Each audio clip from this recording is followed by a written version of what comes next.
This tiny PCB is a Bluetooth audio receiver board. It's meant to add Bluetooth functionality into old car radios, AV receivers, and home theaters. And in this video, I'm going to install it inside this Sony car radio here.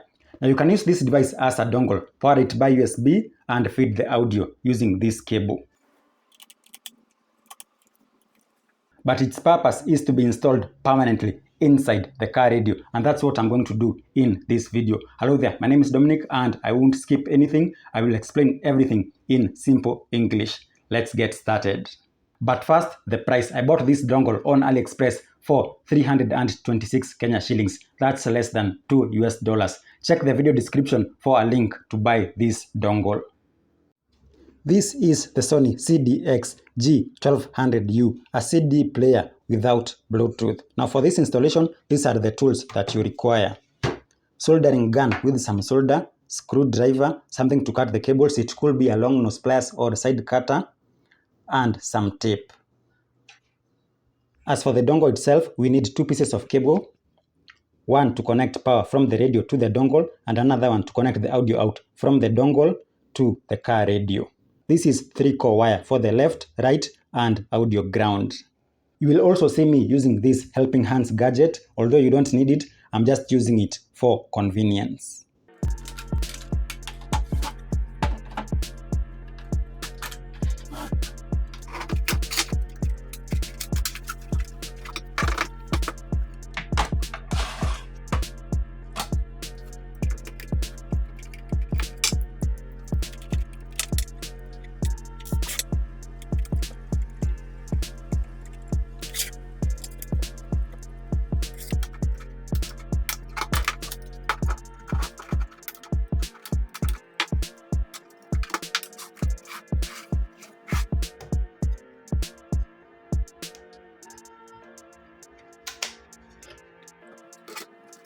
I just need to clean it a little bit. Much better looking now. Now from this point, we just need to open 4 screws. You don't have to open every screw you see at the back here. You just need to open 1, 2 on the sides and on the motherboard, 3 and 4. As you can tell, not everyone can do this installation, but I won't skip out on anything. I will explain everything that I'm doing.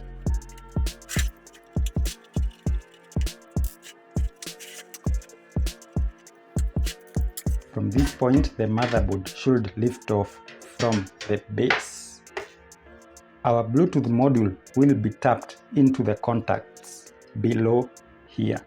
This is exactly the place where the front panel is connected.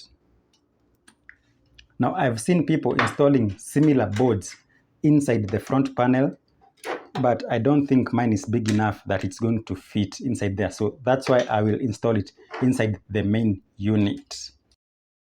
To know which pin does what, we are going to need something known as a service manual. In our computer, we're going to go to manualslib.com and search for the car radio model, which is Sony CDX-G1200U, and here you will see the service manual. Now on page 21 is where we are going to look for the information that we want, and that's the connection between the main unit and the faceplate. I'll zoom in.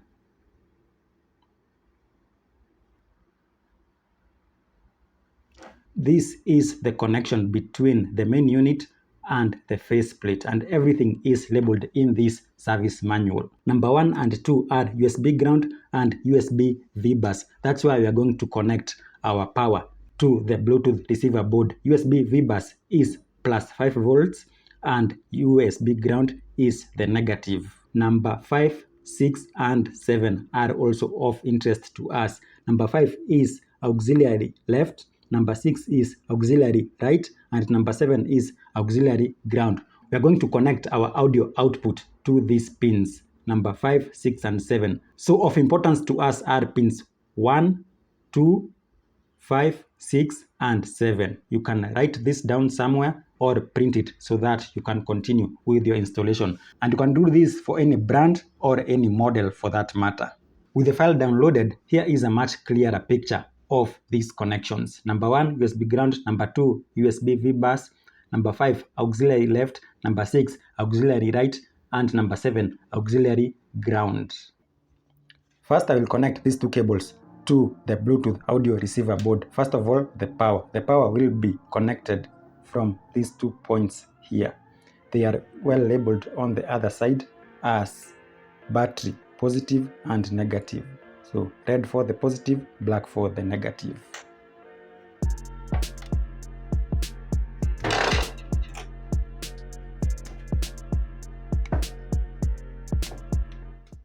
I'm having problem with this color theme, so I think I'm just going to change this cable. This is the cable that I've chosen. I cut this from an auxiliary cable. It could also be a headphone cable.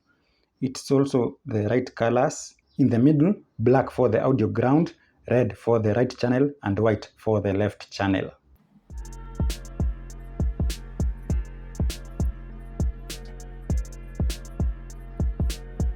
Positive is on the left.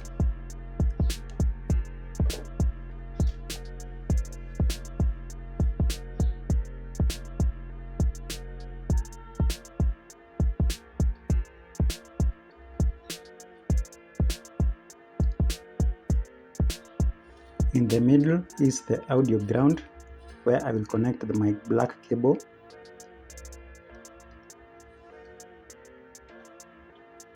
The right channel will be connected to the red cable, and finally the left channel will be connected to the white cable.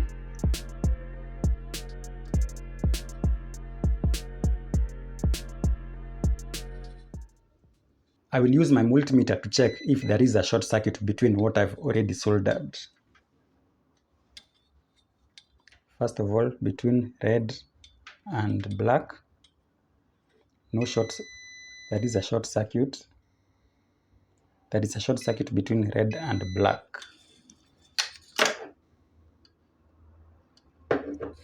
That can easily be fixed with the soldering gun. It's lucky I checked.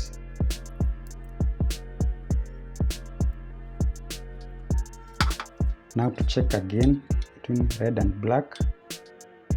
That short circuit is gone. Between black and white, no short circuit, and between red and white, no short circuit. What about the power leads?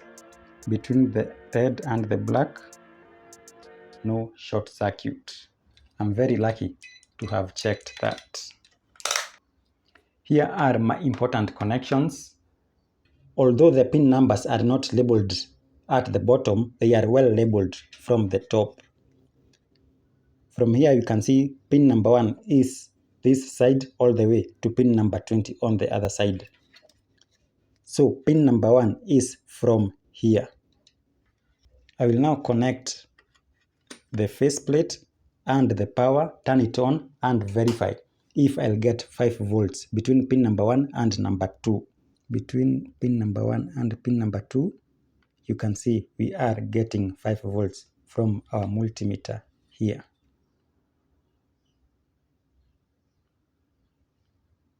Now to verify the bottom one is pin number 1.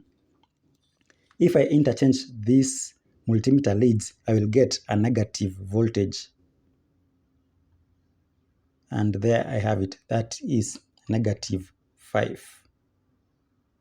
So that verifies that pin number 1 is the bottom left.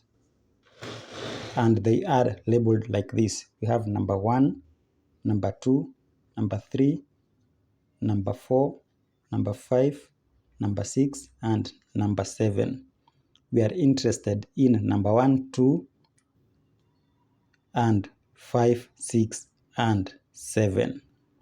I will connect my black power to number 1, my positive to number 2, which is USB V bus, and then my audios.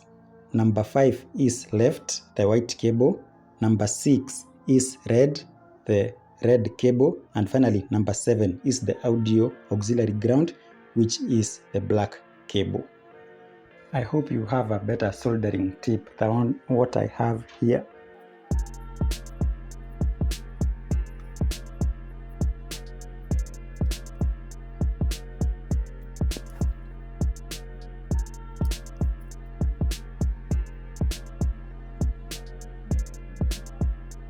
This work needs very steady hands and a good soldering iron. I'm sorry I didn't get much of the footage. It was very difficult, but here is the outcome.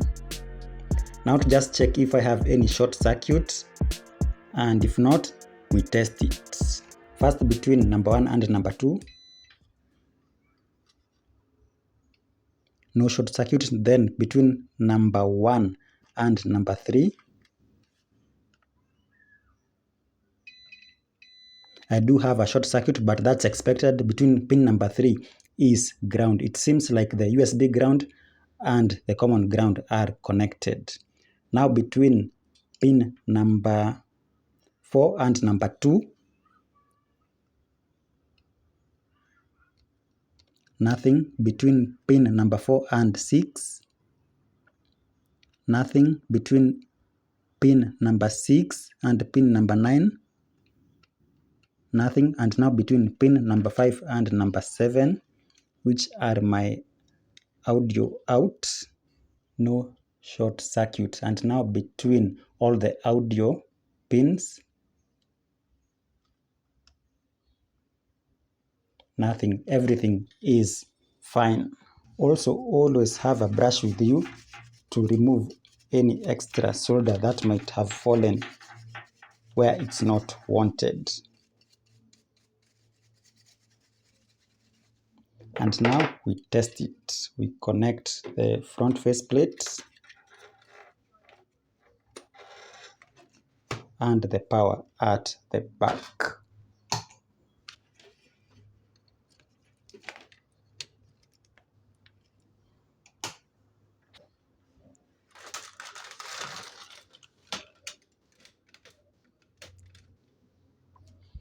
Something very interesting is happening. Although the radio is not on, the Bluetooth device has power. If we turn it on, we have sound from FM. Now I just need to tune it to auxiliary because that's where we've tapped our audio into. I had already paired this gadget to my phone. Now to play some music and see if it works. And indeed it is working.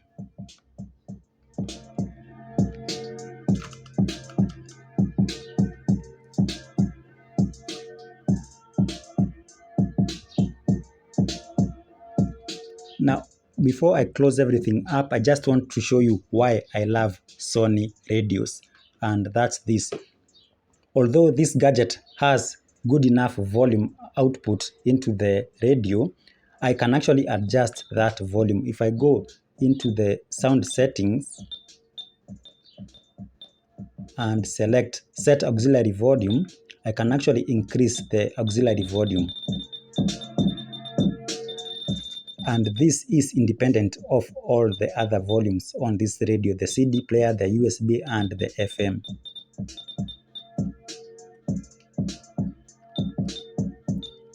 So with that done, I can have much more volume on this gadget.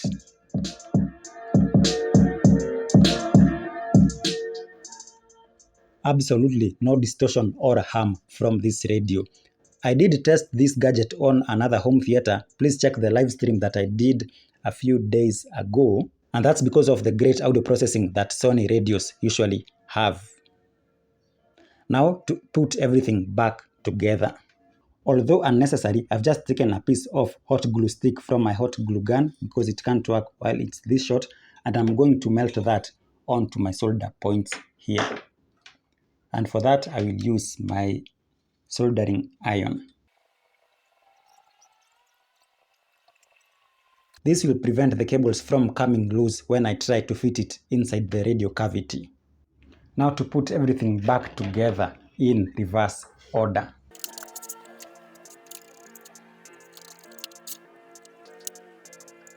I will fit this gadget inside here somewhere, but also remember, since I'm also installing this thing in the cable, I must install it in a place somewhere where the screws for mounting it on the vehicle will not interfere. For me, I will install it somewhere along here, because this here, I believe here and here are screw points. But before I do that, I just want to wrap this thing with insulating tape so that it does not short out to any other thing inside the radio. Too bad the light will just work internally.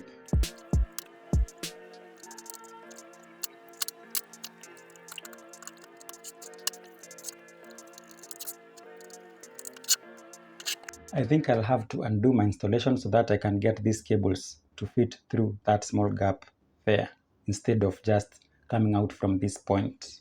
I'm making sure my two cables will not get pinched between metal, because that will create a short circuit.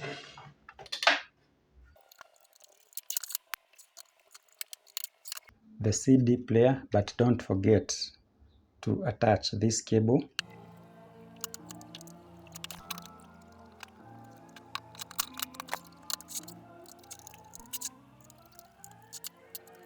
I'm just going to leave it inside there like that.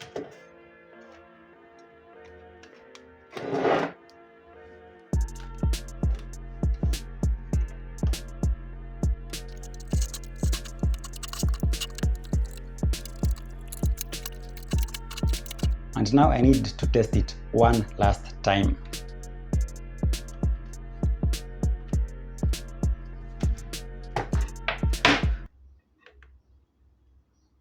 Select auxiliary, play my music, and indeed I have music via Bluetooth.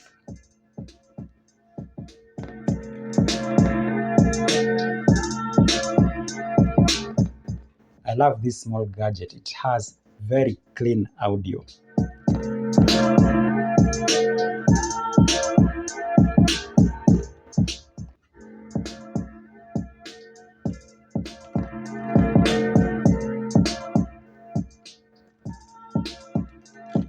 One thing you will note about this board is that it doesn't have any buttons. No volume dial, no buttons. All the controls you will do through your mobile phone and your radio.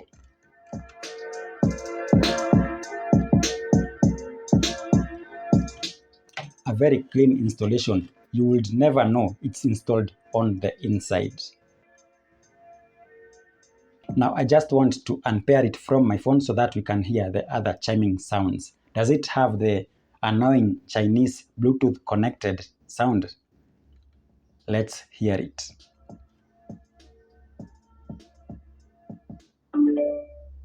That's the disconnecting chime.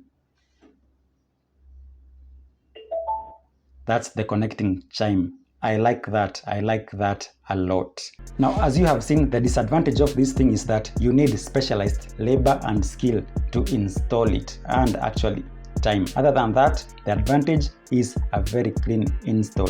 Another disadvantage, it only pairs to a single smartphone, so you can't connect two smartphones like modern car radios do. And another disadvantage is that when someone connects anything to the auxiliary, you're going to have double audio. So it's either you have Bluetooth or you have auxiliary. I prefer just having Bluetooth.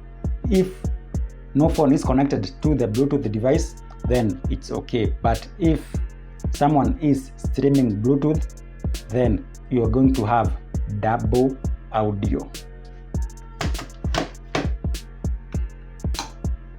That's it. I hope you learned something new today. If so, please like this video, share it with your friends. Please check out my car audio playlist and you will learn a lot more about car audio on my channel. Let's meet in my other videos, and goodbye.